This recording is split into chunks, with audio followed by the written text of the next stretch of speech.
Hello, listeners. Good day. How are you?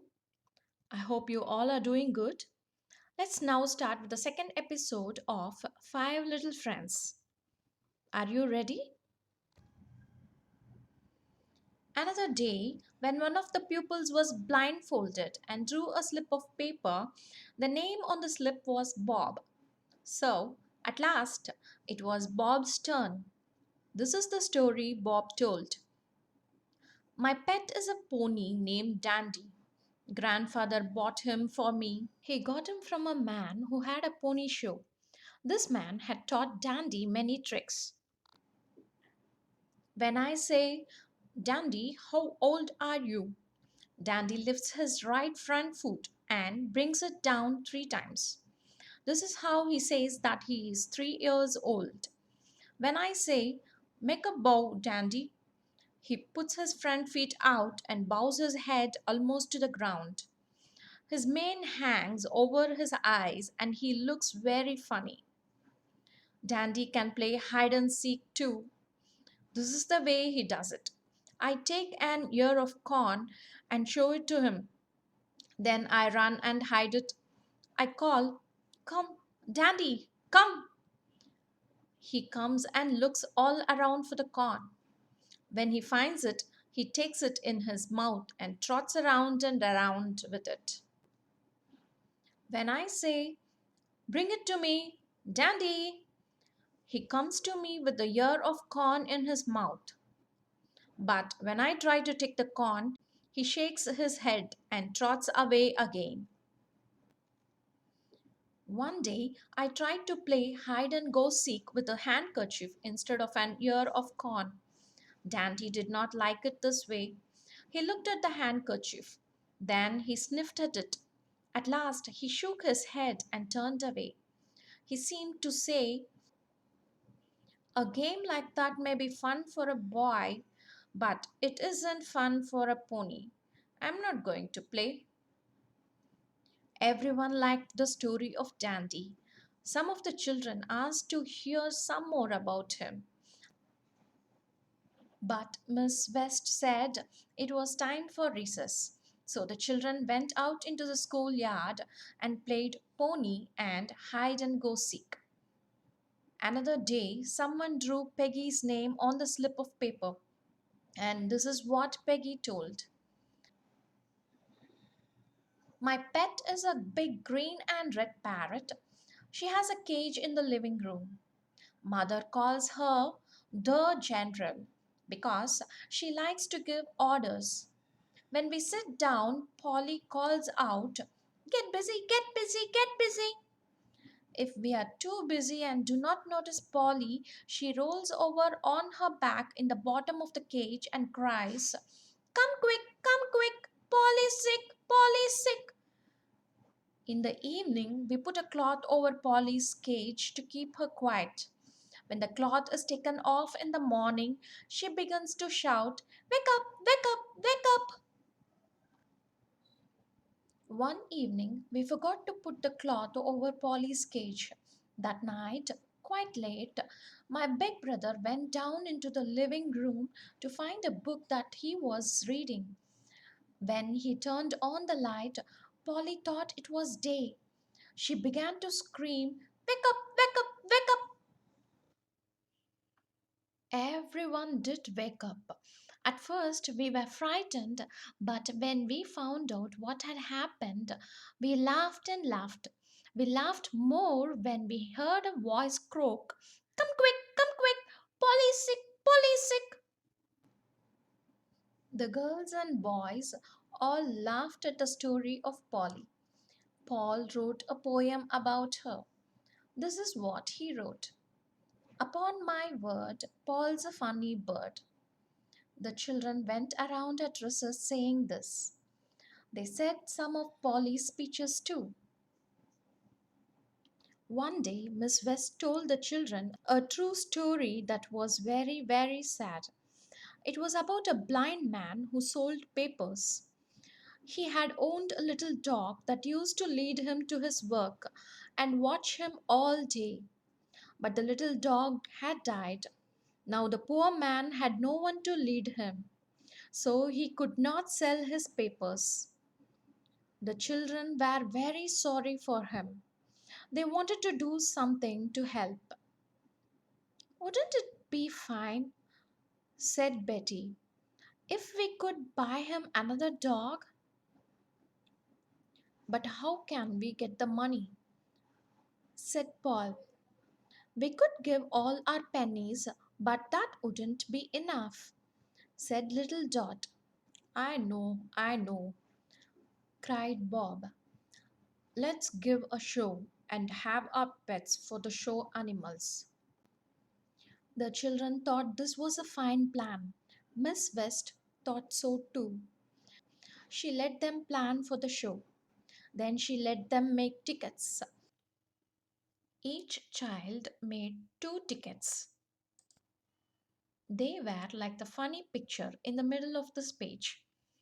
Everyone who came had to pay for a ticket. Even the children who had pets in the show had to pay. When the big children heard about the pet show, they bought tickets too. Then they helped the 5 little friends get ready for the show. The schoolyard was the showground. The big boys made a gate for the people to come through. They made pens for all the animals. Next, they printed some big signs to put on the pens. The signs were like these, only much, much bigger. "This is Hero, the lifesaver."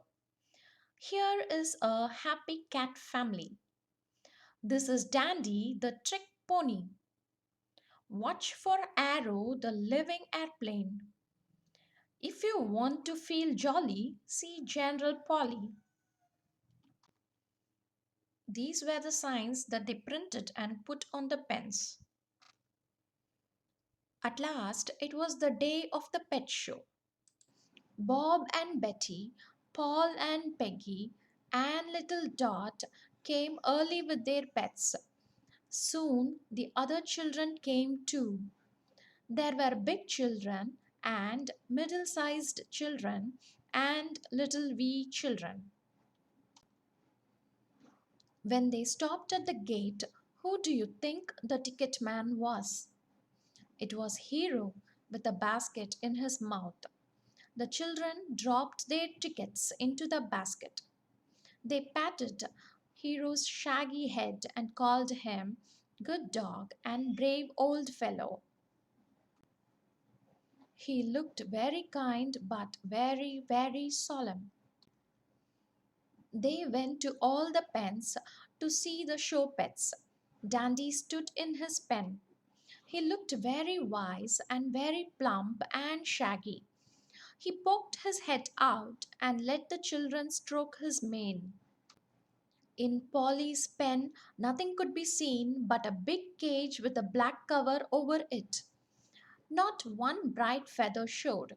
Not a single sound came from the cage. Snowball and her kittens were curled up in their box. They were as quiet as mice. All three had red and blue ribbons around their necks. The pen with Arrow's name on it was empty. On the ground, some grain was scattered. By the grain were 3 light gray feathers, but no living airplane could be seen. "Where can he be?" the children asked. Just then, Bob came out in front of the children. He was dressed like a real showman. He had on a high hat and a long coat. "Ladies and gentlemen," he said in a funny deep voice, "the big show is about to begin. Will you please find seats in the show tent?" The children laughed and sat down on the ground. Bob went on talking like a showman. "Ladies and gentlemen," he said, "you are now to see Dandy the trick pony." When he had said this, Bob went to the pen and brought Dandy out. "Now, Dandy," he said, Tell the ladies and gentlemen how old you are. Dandy lifted his right foot and brought it down 3 times. The children clapped their hands. Make a bow to the ladies and gentlemen, Dandy, said Showman Bob. Dandy put his front feet out. Then he bowed his head almost to the ground. His mane fell over his eyes and he looked very wise and funny. Next, Bob took an ear of corn from his pocket. He held it in front of Dandy's nose. Dandy, do you see this? He said. Dandy nodded his head. His mane fell over his eyes. He looked very funny and full of mischief. Now, Dandy, said Showman Bob, shut your eyes. Dandy winked and blinked. Then he shut his eyes tight. Keep your eyes shut till I call. Come, said Bob. Then Bob started off with the ear of corn. Dandy kept his eyes shut just one little minute.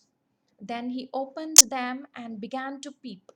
He peeped very slyly to see where Bob was hiding the corn. The children shouted with joy. Then Showman Bob came back. The corn was still in his hand. He pretended to be angry. He made Dandy hide his eyes once more.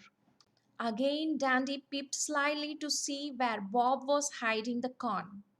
At last, Showman Bob took Little Dot's hat and tied it over Dandy's eyes. How the children did laugh! Dandy looked so funny with the little girl's hat on. Then Bob hid the ear of corn behind a box.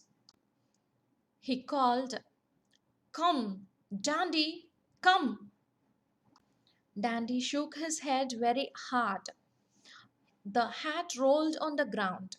Then Dandy began going round the showgrounds. He stopped and sniffed at everything. Oh, see, said Peggy. Dandy is looking with his nose. Soon Dandy sniffed at the box and found the ear of corn. Come, Dandy, come, called Showman Bob. Dandy came trotting up with the ear of corn in his mouth. But when Bob put out his hand for the corn, Dandy kicked up his heels and away he went. He ran round and round like a pony in a circus. The children clapped their hands and shouted. Dandy went faster and faster. It was very exciting. At last, Dandy stopped running. Then Bob led him back to the pen. There, the little pony munched the corn happily. Next, it was Peggy's turn to show Polly. Showman Bob brought out a table. Then he helped Peggy put Polly's big cage on it. Peggy lifted the black cloth. There was Polly. She was the greenest, reddest, funniest parrot you ever saw. She winked her eyes, shook her feathers, and called out, Wake up, wake up, wake up! The children laughed, but they did not get up. So General Polly sang out, Get busy, get busy, get busy! The children soon knew what they must get busy about. Polly began to say in her most coaxing voice, Polly wants a cracker. Poor Paul, pretty Paul, poor Polly wants a cracker. This sounded so funny that everybody laughed. Peggy had some crackers in her pocket. She took them out and let the children feed Polly. They poked bits of cracker through the wires of her cage. Polly was not very polite. She pecked and grabbed and talked to herself. But everything she did was so funny that the children enjoyed it. At last, Polly had all the crackers she wanted. Then she grew tired and cross. She began to scream. Bad boy! Go away! Go away! Go away! The children ran back to their seats. General Polly was left all alone. For a time she liked this. She swung on her perch and made queer noises to herself. Then she grew tired. She threw herself on the bottom of the cage and began to moan. Come quick, come quick! Polly's sick! Polly's sick! Then Peggy came with a black cloth and General Polly was taken to her pen. Next, it was little Dot's turn to show her cat family. She was too shy to play showman as Bob had done. She just came out in front of the children and stood there. Snowball was in her arms and Fluff and Muff were on her shoulders. She put Snowball down. Then she gave her shoulders a shake and Fluff and Muff scrambled down to the ground. Next, Dot took two red balls from her pocket. Each ball had a long rubber fastened to it. It would bounce high without rolling away. Dot put a ball near each kitten's paws. Just as Fluff and Muff sprang to get the balls, Dot pulled the rubber. You never saw such surprised kittens. They sat still and looked with wide open eyes. These were queer balls indeed that flew up into the air instead of rolling on the floor. This was something new and strange. The next time Dot bounced the balls, Fluff and Muff were ready. Up they jumped with their paws raised, but the balls sprang out of reach. The kittens are trying to be living airplanes too, said Paul. Next, Dot went to the pen and brought something back. She held it up and said shyly, This is Daddy's hat. It used to be the kitten's bed. Now it is their plaything. When she had said this, she threw the hat on the ground. Quick as a wink, Fluff was on one side of it and Muff was on the other. Then they began to paw and pull. Fluff pulled one way, Muff pulled the other. It was a real pulling match. Some of the children cried, I think that Fluff will win. Others cried, Hurrah for Muff! Just then a queer noise was heard. Can you guess what it was? It was the brim of Daddy's hat. It had torn all the way around. Rip, rip, rip. Off it came so suddenly that both little kittens rolled over backward. All the children clapped their hands and laughed aloud. This frightened Fluff and Muff. They scampered to their mother as fast as their little white feet could carry them. This ended the act of the cat family. Next, it was Betty's turn to show Arrow, but Arrow's pen was still empty. Betty whispered to Miss West. Miss West rose and said, While we are waiting for the next act, let's sing together. She started a song everyone knew. All the children joined in. Just as they were singing a second song, something happened. A light speck was seen moving through the air. It came nearer and nearer. At last, it circled round the pen where the grain was scattered. Then it flew slowly to the ground. It was Arrow, the living airplane. The children crowded about the pen to see. Look, said one of them. There is something around Arrow's neck.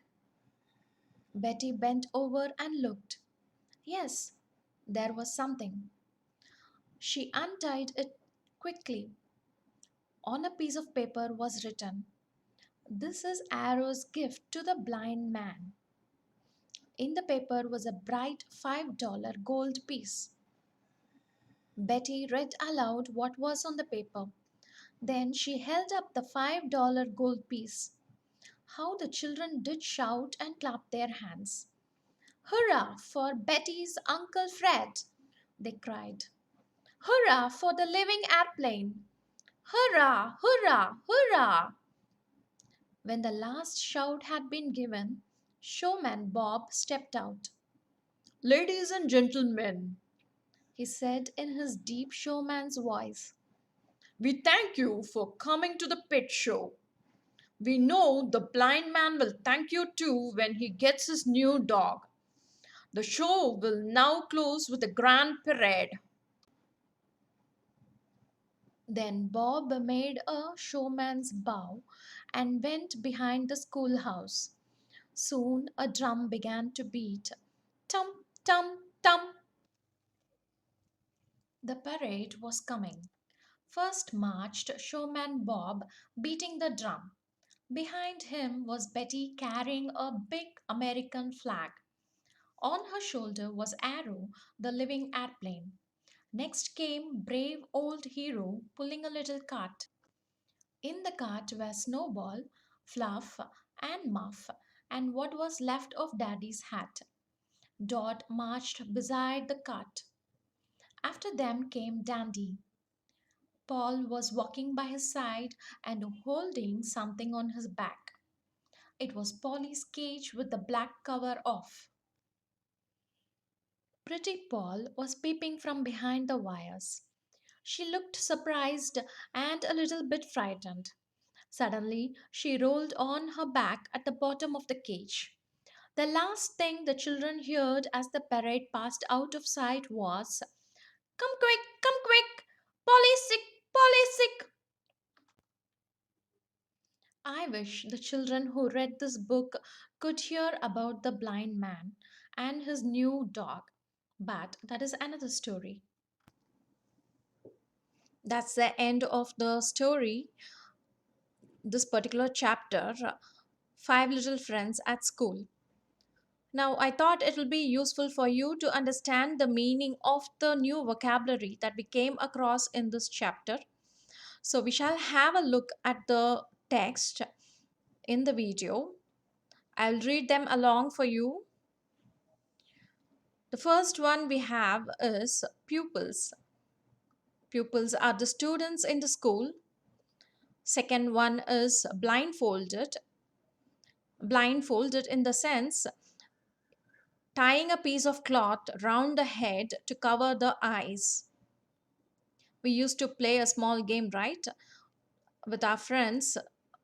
One person has to tie the cloth round the head and have to find the others, catch hold of the others.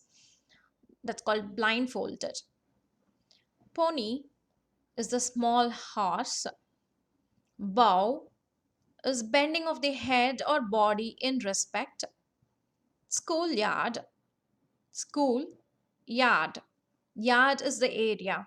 So it's the area next to the school where students play.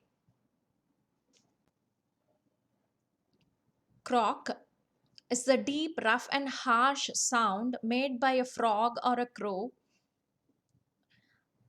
Recess, it's a break from doing something. Pat it, touch quickly and gently with the flat of the hand, like patting on the shoulders.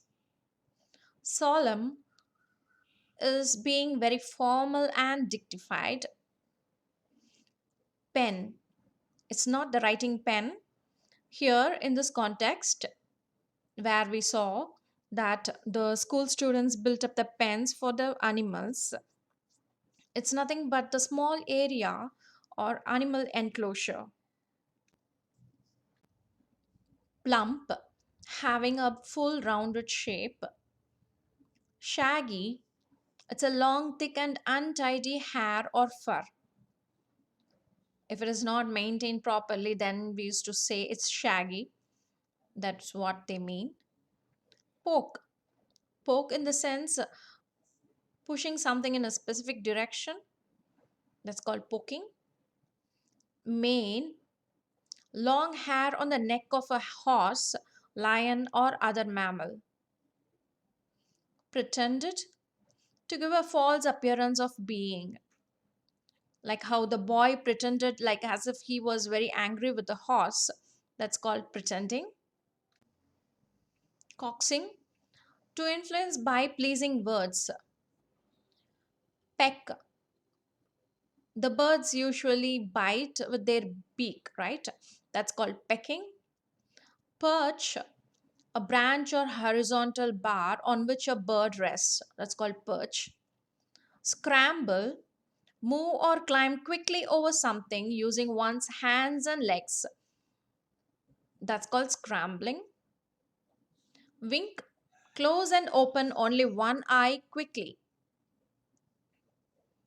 Queer, unusual. Hurrah, word used to express joy or approval. That's all for now. I hope you understood the meanings of the new vocabulary that we came across in this chapter. In our next episode, you will be hearing more about what our five little friends did in their vacation. So, to hear more about their vacation, you will have to subscribe to our channel, Audio Stories Library, and also press the bell icon. Thank you. Bye for now.